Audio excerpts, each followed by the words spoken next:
अस्सलाम वालेकुम एवरीवन, उम्मीद है आप सब खैरियत से होंगे। Welcome to the post market session. आज के सेशन में हमारे साथ CEO Chase Securities Ali Nawaz sahab मौजूद है। अस्सलाम वालेकुम अली भाई। वालेकुम सलाम, थैंक यू। अली भाई, मार्केट में जो है वो आज भी हमने अगेन एक अच्छा बुलिश सेशन विटनेस करा, जहाँ पे मार्केट में इंट्राडे में ऑलमोस्ट 1000 पॉइंट्स पे गेन करा। प्रीवियस सेशन, फ्राइडे वाला सेशन भी काफी बुलिश रहा था मार्केट के लिए, जहाँ पे मार्केट ने 1300 पॉइंट्स के अपसाइड के साथ जो है क्लोज करा था। तो ये जो हमने तेजी देखी है मार्केट में, इसकी क्या वजह रही है? देखिए, इसकी जो हमने रिसेंटली कुछ दिनों में तेजी देखी, उसकी दो तीन वजूहात हैं। एक वजह ये कि सीपीआई का नंबर, इन्फ्लेशन का बहुत जो है वो अच्छा नंबर रिपोर्ट हुआ है। सेंस के it is still higher, but जो एक्सपेक्टेशंस है उससे कम रिपोर्ट हुआ है। 17.34%। मार्केट एक्सपेक्टेशन 17.5 से 18% की थी, और फिर ये इस पर एक्सपेक्टेशंस बिल्ड हो गई कि अब जो है वो इंटरेस्ट रेट्स कम करने के का जवाब जो है वो ज्यादा और मजबूत होता चला जा रहा है। फिर हमने देखा ऑयल प्राइसेस जो है वो जो मिडिल ईस्ट टेंशन की वजह से ऊपर गई थी, वो दोबारा जो है वो करेक्ट होना शुरू हो गई, और ऑयल प्राइस में तकरीबन कुछ $7-8 की कमी देखी गई। फिर वीकेंड पर एक सऊदी डेलीगेशन आ रहा था, बिजनेस डेलीगेशन, जो कि डिफरेंट सेक्टर से जिनका ताल्लुक था, और वो पाकिस्तान में इन्वेस्टमेंट्स की अपॉर्चुनिटीज को एवेलुएट करने के लिए आए हैं। फिर हमने आईएमएफ की टीम जो है वो एक्सपेक्ट हम कर रहे हैं कि मई मिड से आना शुरू हो जाए, से एक्सपेक्टेड है कि आ जाएगी, और उसके बाद आईएमएफ के नए प्रोग्राम की नेगोशिएशन स्टार्ट हो जाएगी। तो कुछ मल्टीपल फैक्टर्स थे। फिर हमने देखा कॉर्पोरेट सीजन बहुत अच्छा गुजरा है। स्टॉक्स जो है वो एक्स प्राइस हो रहे हैं, अच्छे डिविडेंड्स आए हुए हैं उनके।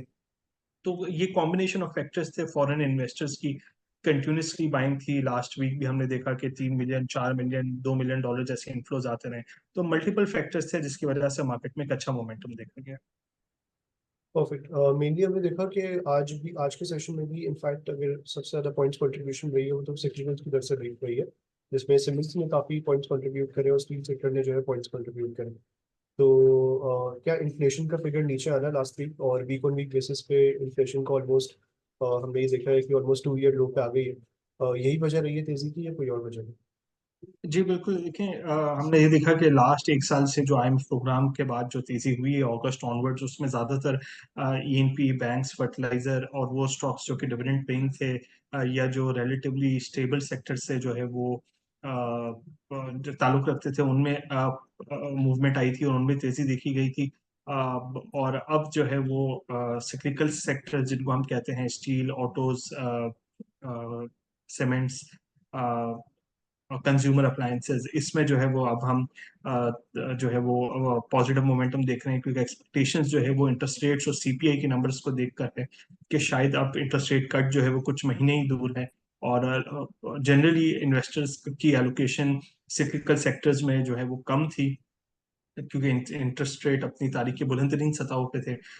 बट अब लग रहा है कि जिस तरह इंटरेस्ट रेट्स नीचे आएंगे तो इनकी प्रॉफिटेबिलिटी इन कंपनीज की बेहतर होंगी, और इनकी इन सेक्टर्स में भी ग्रोथ देखी जाएगी। इन सीमेंट डिस्पैचेस में ग्रोथ, स्टील, थोड़ी सी इकोनॉमी बेहतर होना शुरू होगी। तो इसी एक्सपेक्टेशंस पर जो हम इन्हीं सेक्टर्स में देख रहे हैं कि पॉजिटिव एक्टिविटी जो है वो हो रही है, और इन्वेस्टर्स अपना वेटेज इन स्टॉक्स में और इन सेक्टर्स में बढ़ा रहे हैं। परफेक्ट। मेनली आज हमने देखा कि जो टॉप, आई गेस अगर हम वॉल्यूम वाइज बात करें तो सबसे ज़्यादा काम जो है वो आज पेल में हुआ, और ऑलमोस्ट अपर कैप पे जो है इसने क्लोज करा। तो पेल में ये जो आज एक्टिविटी हुई है, या जो इसने अपर कैप पे क्लोज करे, इसकी क्या वजह है? जी देखिए, जिस तरह मैंने बात की कि जो है वो थोड़े से सिक्लिकल सेक्टर्स में वैसे ही इंटरेस्ट आ रहा है across the board, different sectors में, चाहे वो सीमेंट्स हो, कंज्यूमर अप्लायंसेस हो। फिर ये सेक्टर, ये वो कंपनी भी स्पेसिफिकली इनका इसका डेट ज्यादा है, तो जब ये इंटरेस्ट रेट्स कम होंगे तो इसका पॉजिटिव अर्निंग्स इम्पैक्ट आएगा। इसके अलावा कुछ इसमें मर्जर्स एंड एक्विजिशन वाली स्टोरी भी जो है वो एक्सपेक्टेड है, जिसमें एक फॉरेन कंपनी इनका कंज्यूमर अप्लायंस डिवीजन एक्वायर करने के लिए इसको एवेलुएट कर रही है। तो आई थिंक ये कॉम्बिनेशन ऑफ ये दो तीन फैक्टर्स है जिसकी वजह से आज हमने पाक इलेक्ट्रॉन में एक अच्छी मूवमेंट देखी। परफेक्ट। इसके अलावा पावर सेक्टर में भी हमने देखा है कि प्रीवियस कुछ सेशंस में भी हमने देखा था कि इनिशियली लालपील वगैरह में थोड़ा इंटरेस्ट आता। उसके बाद फ्राइडे को निशाद चुनिया पावर में इंटरेस्ट था, वो क्या हुआ? आज हमने कैपको में इंटरेस्ट आता हुआ देखा।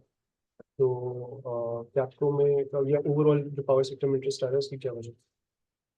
देखिए लालपील पावर में तो हमने देखा कि एक्सपेक्टेशंस डिविडेंड की जीरो थी, बट वो अब 2 रुपए क्वार्टर डिविडेंड पे आउट हो गया है। फिर पाकजन पावर ने भी डिविडेंड पे आउट कर दिया है।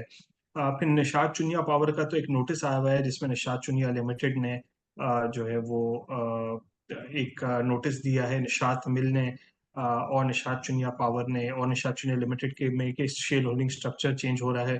तो उससे रिलेटेड जो है वो मार्केट में एक्सपेक्टेशंस ये है कि हो सकता है कि between different group companies and Nishat mill कोई एक डील स्ट्राइक हो जाए, तो आई थिंक उसकी एक्सपेक्टेशंस है।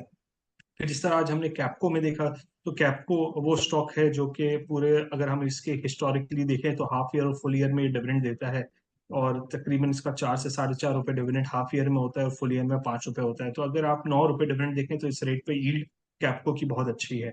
और जो है वो इसकी बुक पर कैश भी जो है वो काफ़ी ज़्यादा पड़ा हुआ है। ये डिफरेंट इन्वेस्टमेंट्स भी इवेलुएट कर रहा है जिसकी वजह से जो है वो इसकी सस्टेनेबल अर्निंग्स आना शुरू हो जाए। तो इसमें भी जो है वो सिंस ये पावर सेक्टर में कैप्को जो है एक लैगर्ड रह गया था, तो आज आई थिंक वो भी उसने भी बाकी स्टॉक्स के साथ सिंस बाकी पावर सेक्टर की कंपनीज का में अच्छी मूवमेंट देखी गई है, तो आई थिंक कैप्को की तरफ भी अब इन्वेस्टर इंटरेस्ट वापस आया है। Perfect. To wrap up this session, everyone, what should be the strategy of investors slash traders from here onwards for market क्या what is your expectations?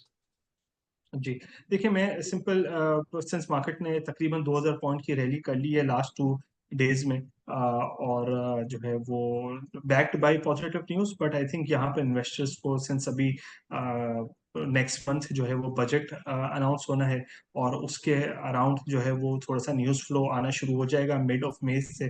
फिर आईएमएफ जो है वो का टीम विजिट है। फिर हम ये देखते हैं कि हर बजट में पिछले साल से टैक्स का टारगेट ज्यादा ही होता है, तो डिफरेंट सेक्टर्स पे टैक्स लगता है। या तो टैक्स रेट इंक्रीज होते हैं या तो और सेक्टर्स पर जो है वो टैक्स लगता है। तो आई थिंक ये वजह है कि जो है वो थोड़ा सा मुझे इन्वेस्टर्स को या ट्रेडर्स को मैं ये रेकमेंड करता हूँ कि थोड़ा सा कॉशियसली अपने पोर्टफोलियो को मॉनिटर करें। जो लोग ट्रेडर्स हैं, वो जो शॉर्ट टर्म ट्रेडर्स हैं, उनको थोड़ा सा और कॉशियस होना चाहिए इन लेवल्स पर। और अगर प्रॉफिट टेकिंग जो है वो उनकी पोजीशन में प्रॉफिट टेकिंग हो सकती है, तो वो जरूर उसको कंसिडर करें।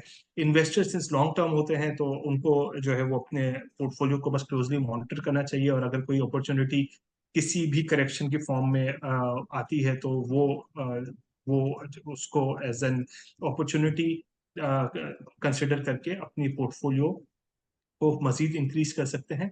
ओवरऑल मार्केट अभी भी बहुत ही चीप वैल्यूएशंस पे ट्रेड कर रही है।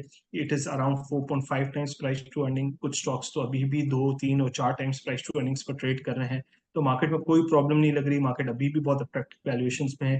यस, एक सीजनल इफेक्ट है बजट की वजह से, तो उसको मेरा ख्याल है इन्वेस्टर्स को बहुत क्लोजली मॉनिटर करना चाहिए।